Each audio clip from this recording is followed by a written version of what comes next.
नमस्कार, आपण पाहत आहात YBN न्यूज मराठी। तुमचा आवाज बनेल आता तुमची ताकद। जय जवान जय किसान।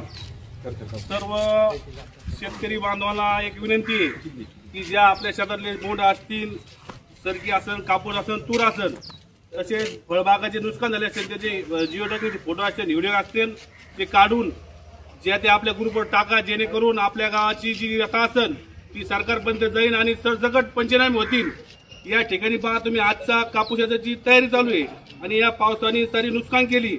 सोयाबीन असन, सरकी असन, बाजरी असन, तसेच बाकी पिकं असतील, फळबाग, मोसंबी, टमाटर, मिरची, याचं अत्यंत नुकसान झालेलं आहे। तर या ठिकाणी आम्ही तहसीलदार असतील, कलेक्टर साहेब असतील व मंडळ अधिकारी व तलाठी यांना विनंती करतो की कुठलेच निकष न लावता शेतकऱ्याला सरसकट पंचनाम्याची तयारी करावी।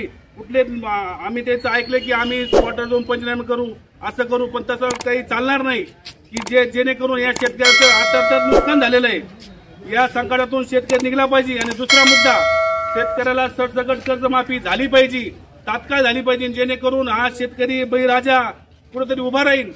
या ठिकाणी गावाचे जे नागरिक असतील त्यांच्या व्यथा, आम्ही जे तरुण असतील त्यांच्यासोबत चर्चा करून तहसीलदार साहेबाला आम्ही निवेदन देणार। राहिल्याकडे जे मंडळाच्या अधिक शेती असन त्याचे सरसकट पंचनामे व कर्जमाफी, तालुक्यात अत्यंत पाऊस झालेला आहे। तर या ठिकाणी मी शेतकऱ्याच्या वतीने विनंती करतो की आपण आपल्या शेतातले जे तलाठी असन त्याला फोन करून, ज्या त्या भागातले काही वाडी शिवारातले, काही देशगाव शिवारातले त्या तलाट्याला फोन करून पंचनामे या 2 दिवसात चालू होणार सोमवारपासून।